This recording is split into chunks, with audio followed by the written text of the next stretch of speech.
Bueno, bienvenidos a un nuevo episodio de Future Talks. En este caso tenemos un tema que es central para la discusión de la sociedad que se quiere pensar a futuro, etcétera, etcétera, que es justamente el tema de la educación, para el futuro de la educación, y para eso tenemos un invitado especial que es Francisco Anelo, que, bueno, nada, fue uno de los creadores, el director educativo específicamente de Digital House, uno de los primeros Code Camps de la región.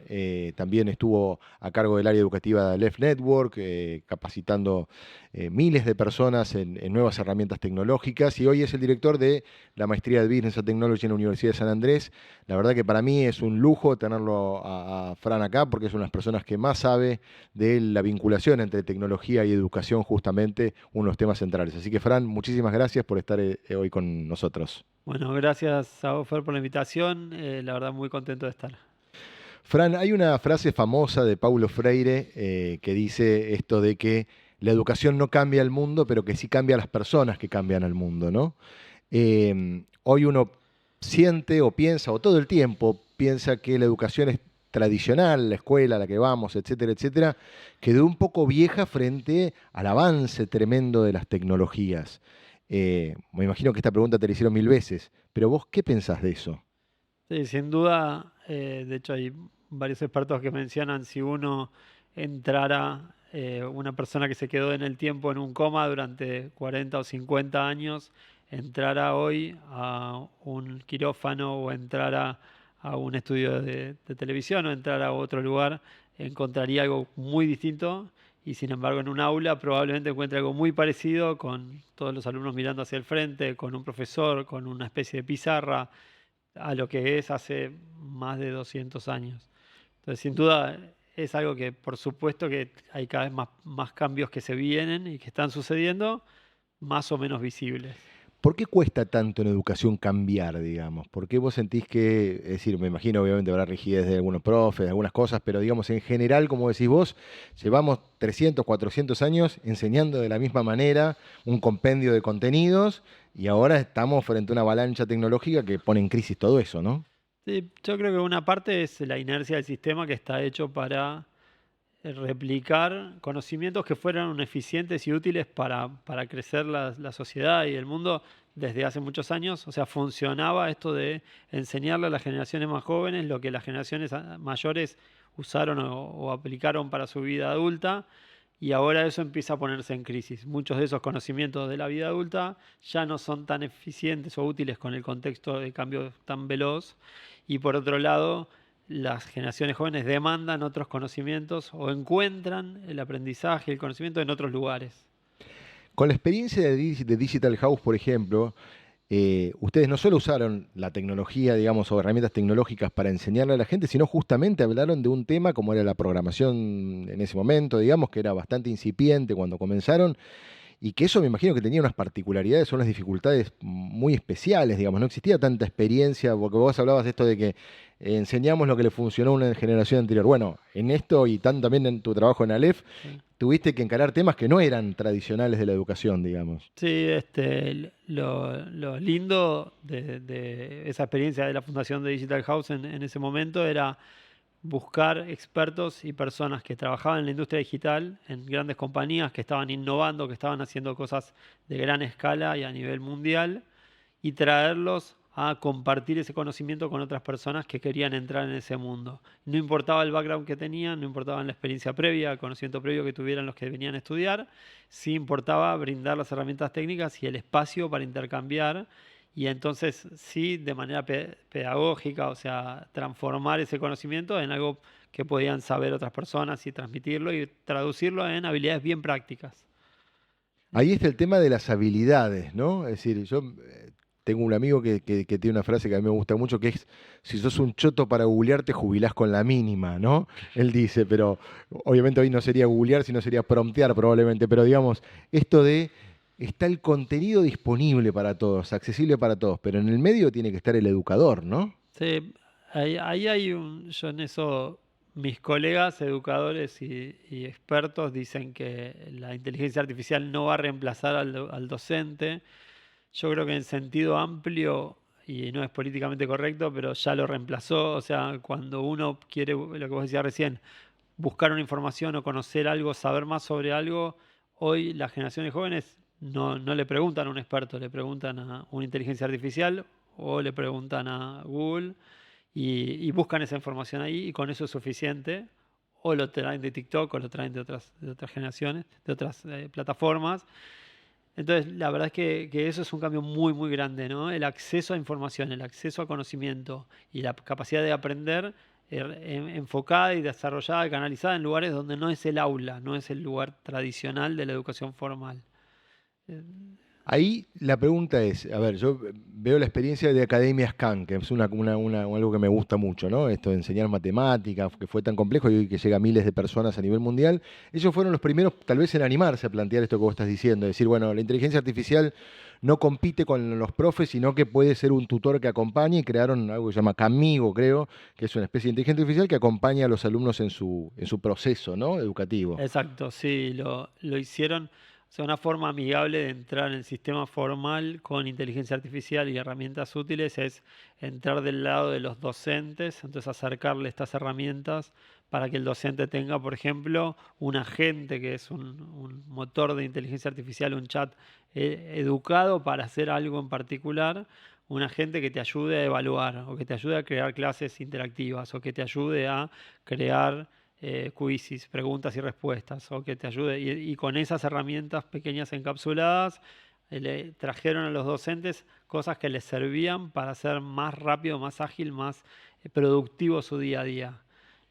Ahí hay un punto muy importante que tocas vos, que es el miedo del docente frente a la innovación tecnológica por la competencia que genera con los mismos alumnos. Yo me acuerdo con el programa Conectar Igualdad, digamos, cuando se acercaron las computadoras a los colegios, muchos docentes preferían guardar las computadoras porque los chicos iban más rápido que ellos con las propias computadoras, ¿no? Sí, seguro. Sí, ahí nosotros en la experiencia en Digital House también hicimos un programa para colegios que llegó a tener más de 14.000 alumnos que todas las semanas aprendían programación una hora y otras habilidades técnicas, datos, UX, marketing y demás. Y, lo que hacíamos era buscar a esos docentes más ávidos de aprender algo nuevo, los early adopters o los que querían tomar estos conocimientos, no importaba tanto de qué disciplina venían y que ellos sean los que adoptaban estas tecnologías y en general desde un lugar de aprendemos junto a los chicos en esta parte y sí tenemos las herramientas como docentes para desarrollar el pensamiento crítico, para desarrollar la capacidad de aprendizaje, para desarrollar la resiliencia, un montón de otras habilidades que necesita el estudiante. Esas son las habilidades blandas, Flan. Y hay habilidades, o sea, sí, pero el pensamiento crítico es algo bien, se entiende como habilidad blanda, pero en realidad es algo bien duro, ¿no? Es la capacidad de cuestionarse, preguntar, buscar las fuentes, analizar esa veracidad, y eso hizo una de las habilidades fundamentales. Pasamos de la era en que era importante recordar de memoria y saber contenidos a una era en que es mucho más importante tu capacidad de hacer o de lograr hacer cosas o de resolver problemas y con esa capacidad ir cambiando eso que ahora se habla de aprendizaje para toda la vida o de lifelong learning. Ahí está lo que hablábamos antes, ¿no? Como el prompt engineering que se habla en inteligencia artificial, es como una capacidad que uno está aprendiendo, que es esto, saber hacer la pregunta correcta a la inteligencia artificial para que te pueda dar la respuesta que vos estás buscando, ¿no? Sí. Eso es un poco lo que decías. Sí, es saber preguntar, saber pedir y ahí al final es algo tan antiguo como el ser humano en realidad. Después sí, claro, tiene ciertas reglas, pero eso evoluciona tan rápido, los motores de inteligencia artificial cambian tan rápido que lo que aprendes hoy no necesariamente te va a servir mañana. Se hace más inteligente en un punto que al final es un motor que lo que usa es estadística y puede predecir de la manera más eficiente posible la palabra que viene después de una palabra cuando te responde Claro. algo, ¿no? Entonces, eso que son los motores LLM, O sea, los modelos de los lenguaje, los modelos de grandes lenguaje, modelos. al final lo que está haciendo es emular el conocimiento humano, la inteligencia humana, con respuestas que en esa imitación te traen algo, una respuesta. Aprender cómo sacar la información a eso o cómo interactuar con eso para que me sirva para lo de todos los días es por supuesto una habilidad. Esto de si no sabes googlear, Te jubilate. jubilás con la mínima. Claro. Fran, ¿en qué medida, digamos, bueno, esto que hablábamos, ¿no? Es decir, esa educación como enciclopédica, de acumular contenido, sobre la que está un poco fundamentada todavía la educación, esto de, bueno, estos son un grupo de contenidos que tengo que aprender o que tienen que memorizar en algún sentido, y hoy entra en crisis porque esos contenidos están accesibles, como decís vos, a través de un LLMC o Google o cualquier inteligencia artificial específica, ¿no? Eh, la gran pregunta es, ¿qué tenemos que seguir recordando? Es decir, a mí me pasa con los números telefónicos, ¿viste? Cuando éramos chicos, uno se acordaba del número de su casa, el número de su papá, de su mamá. Ahora yo no me acuerdo ni el número de nadie, digamos, ¿no? Está bien. Sí, a ver, hay una parte que es poder razonar y entender y poder cuestionar y entender si el origen de lo que estás viendo, qué tipo de veracidad tiene o qué fundamentos tiene, eso es más como capacidad. Después, ¿qué conocimientos prácticos o técnicos tenés que recordar o conocimientos teóricos tenés que recordar? Hay muchas cosas que no cambian, ¿no? Entonces, muchas de las cosas que estudiamos en la escuela, de lengua, matemática, Matemática, historia, operaciones matemáticas, por por eso ejemplo. hay mucho de eso que te sirve como canal de aprender a ejercitar tu cerebro, pero también te ayuda después en la vida diaria, dado que la velocidad de respuesta que vos puedes tener cuando vos tenés eso incorporado es mucho mayor que si tenés que ir a buscarlo cada vez, ¿no? Pero sí está en crisis. ¿Y qué son esos conocimientos? La currícula, se dice hace mucho tiempo, es un campo de batalla. Qué estudiamos y qué aprendemos y cuánto de matemática o de historia o de geografía. Parece algo muy simple y sin embargo es un lugar donde hay mucha tensión porque es donde toda la sociedad discute qué es lo que deberíamos enseñarle a las nuevas generaciones. Y en ese lugar a veces no es tan importante el qué, sino que es mucho más importante el cómo lo aprendes o cómo lo cuestionás o qué herramientas usás. Y esto de tratar de frenar completamente el avance de la tecnología sobre ese campo es muy difícil, porque ya entró. Aprender a usar esa tecnología de manera racional, útil, con cierto sentido, es mucho más valioso para mí, ¿no? Y vos te imaginas, digo, hoy uno manda a los hijos a un colegio determinado, por las razones que sea, lo elige, y que en general queda geográficamente cerca, no siempre, pero uno busca como viste, es como si hubiera un algoritmo, es un valor ponderante. Eh, ¿Vos te imaginás que vamos a una educación mucho más deslocalizada, digamos, como que sucede en la nube, a través de herramientas como la inteligencia artificial, como la visión artificial, como, nada, el WhatsApp, digo, diferentes herramientas que generan como esta idea de poder educarte con lo que elegir la escuela de otra manera que no sea el lugar de residencia, digamos, sino que vos puedas estudiar, no sé, en Austria o en Alemania o en Estados Unidos desde viviendo en San Telmo. Para mí es algo que ya está pasando de manera no formal. O sea, tenés los profesores, youtubers famosos, un colombiano que enseña matemática o un profesor de otro país que te enseña algo nuevo. Y esos influencers educativos ya existen, o están en TikTok, o están en distintos lugares. Y a mí me gusta preguntar cuando hablo en charlas para gente, decir, bueno, ¿dónde aprendiste algo nuevo? ¿Qué aprendiste de alguien que no conocías? Y las personas pueden decir desde una receta de cocina hasta cómo se arregla o algo de la casa. Y todo eso vos lo aprendiste de una manera que jamás hubieras accedido de otra manera a esa persona. Entonces, esa barrera de distancia y tiempo ya se rompió. El sistema educativo formal es muy duro y muy cerrado para eso, entonces le cuesta mucho poder romper esas barreras. Pero los estudiantes ya lo están haciendo y los docentes ya lo están haciendo porque buscan información ahí. Entonces la verdad es que es cuestión de tiempo para mí, no está tan claro cuándo. Y el tema, ¿qué impacto vos pensás tiene el tema de la sociabilidad, ¿viste? Porque esto un poco a veces se critica con esto del homeschooling, que está también de moda, ¿viste? O que crece en algunos lugares del mundo. Creo, entiendo que sigue siendo una minoría, pero esto de educar a mis hijos en mi casa, bajo mis reglas, bajo mis normas y que participen, bueno, tiene muchas complejidades el tema, pero hay una de las críticas en general del homeschooling es, bueno, pero los chicos crecen solos sin conocer a otros chicos, bueno. ¿Eh? ¿Qué pensás de eso? Sí, a ver, la escuela no solo sirve para educar y aprender conocimientos o certificar incluso conocimientos, sirve también para esto que vos decís, de crecer en sociedad, aprender normas de convivencia, aprender desde compartir hasta respetar a otras personas, hasta trabajar con una consigna, vestirse de una manera. Hay muchas normas sociales que las aprendemos en la escuela. Entonces, querer reemplazar eso con una educación puramente online es imposible o es muy difícil. Probablemente estas experiencias de homeschooling tengan que complementarse con otras experiencias físicas, presenciales, donde haya socialización, donde haya intercambio, y además como seres humanos necesitamos el contacto con otros físico y es muy bueno para nuestra salud hacerlo. Entonces yo creo en la educación online, pero creo también en esta combinación con experiencias presenciales. Fran, vos, nada, asumiste un desafío muy grande cuando fundaron Digital House, que fue esto, capacitar gente para un empleo, digamos, en algún aspecto, ¿no? También con Aleph la misma experiencia, digamos, Sí. empleos nuevos, empleos que no existían, o sí existían, pero digamos que tenían una alta demanda, pero no había recurso humano capacitado suficiente para suplir la oferta, digamos, ¿no? Eh, Uno de los temores frente a la inteligencia artificial es que nos va a reemplazar a todos rápidamente, ¿no? ¿Cómo se engancha la educación en ese proceso de reskilling o de nueva capacitación, digamos, permanente, como decías vos, del aprendizaje de toda la vida, para que la gente no quede sin trabajo, si es que eso va a ser posible o no, que es una gran intriga que tenemos también, ¿no? Hay cada vez más popular una frase que dice que la inteligencia artificial no te va a sacar el empleo, pero alguien que Que la sabe usa. usarla sí probablemente pueda competir por tu empleo. Y ahí, la verdad es que hacer futurología es muy difícil, saber exactamente cómo hacer es muy difícil. Lo que sí se ve es que la aceleración del machine learning, el aprendizaje supervisado de lo que es inteligencia artificial, fue muy rápida y hoy algo que pensábamos que iba a reemplazar los oficios o las tareas repetitivas está empezando a challengear, a Sí, a desafiar desafiar. las tareas que no son repetitivas, creativas, tareas o de alto nivel cognitivo.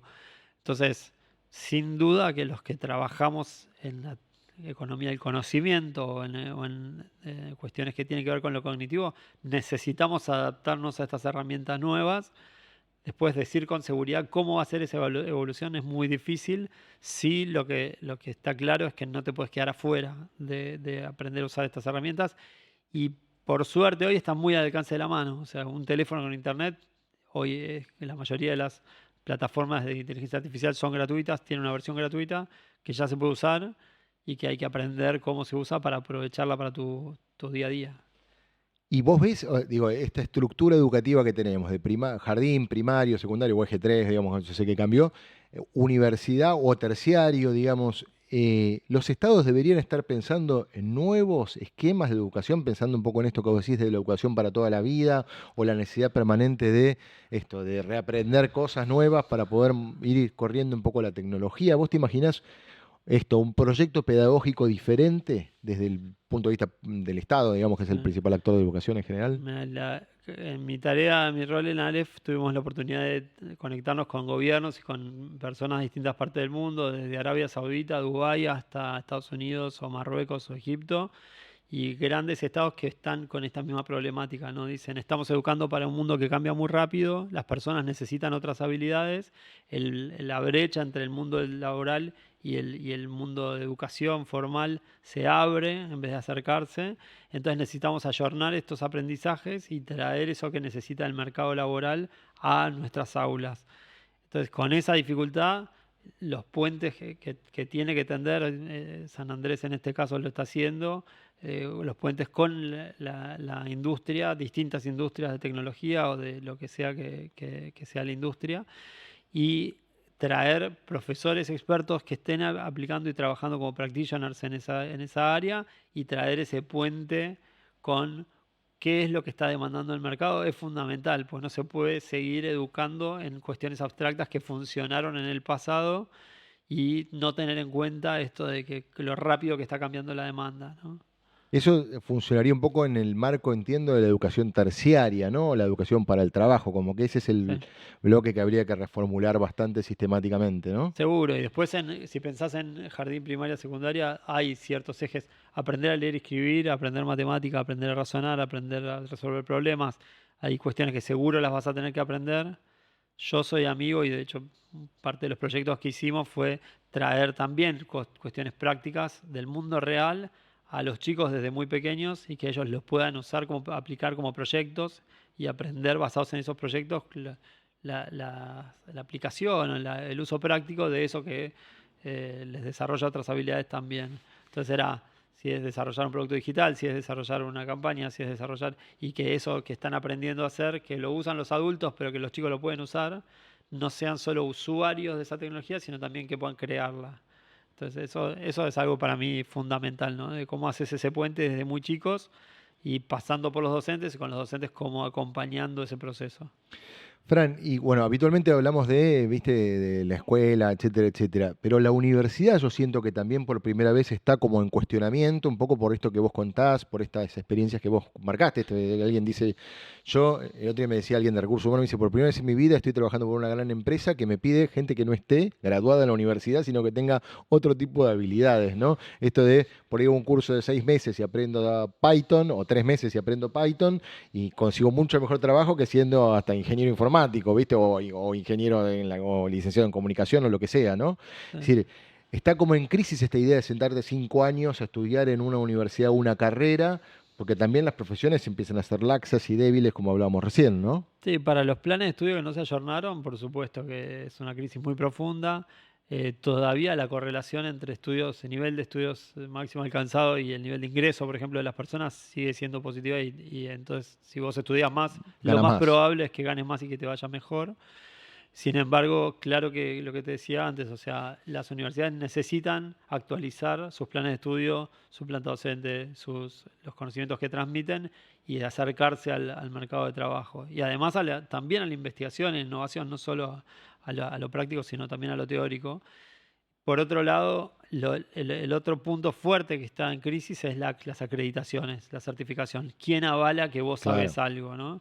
Entonces la evaluación también se está transformando y cambiando de ser puramente basada en conocimientos o contenidos a evaluar estas competencias prácticas que vos tenés o competencias cognitivas que vos tenés para poder aplicarlas en distintas disciplinas o en distintos momentos. Entonces eso también se está modificando. Fran, y si una última pregunta, primero te quiero hacer un regalo de uno de nuestros sponsors. Qué bueno. Bueno, nada, un buen vino, sé que el vino te gusta, así Muy que, bien. bueno, es Muchas un gracias. trapiche medalla, así que nada, esto te llevas de regalo. Espectacular. Y mi última pregunta tiene que ver con esto, bueno, Elon Musk, viste que está con una de sus compañías que se llama Neuralink, ¿no? Que Sí, busca un poco conectar como el cerebro humano a Internet o a una computadora, pero a Internet, ¿no? Una especie de acceso automático a una especie de biblioteca de Babel, digamos, ¿viste? A todos los contenidos. Esto de esa última milla del prompt engineer desaparecería, digamos. O sea, ya no haría falta que memoricemos los teléfonos o cómo llegar a un lugar, sino que sería muy automático el vínculo entre esos contenidos y nuestro cerebro. Es un futuro todavía no tan lejano, digamos, porque la verdad que los avances son bastante significativos, pero todavía no está tan cerca. ¿Eso termina con la educación? ¿Qué pensás vos? ahí podemos hacer un poco de futurismo y decir, Sí, sí, bueno, es una. si uno pudiera acceder inmediatamente a cualquier contenido, por supuesto que una parte del aprendizaje lo tenés resuelto, la otra parte que es asimilar un conocimiento y acomodarlo, lo decía Piaget, pero hacerlo propio, eso probablemente no lo tengas automático por estar conectado a Internet o a una fuente de información y tampoco perdería de vista la voluntad o la personalidad de la persona, la esencia de la persona que se conecta con ese aprendizaje y lo transforma. O sea, al final volvemos a, A la frase de a Paulo la frase Freire, de Pablo Freire de vuelta, ¿no? que digamos, algo va a hacer ese contenido, digamos, sea como homologado o no, en esa persona que sea diferente que el resto de las personas, Tal ¿no? cual, Eso es tal así. cual. Bueno, Fran, nada, muchas gracias por venir y la verdad que un placer recibirte. Gracias, Fer, muchas gracias a vos.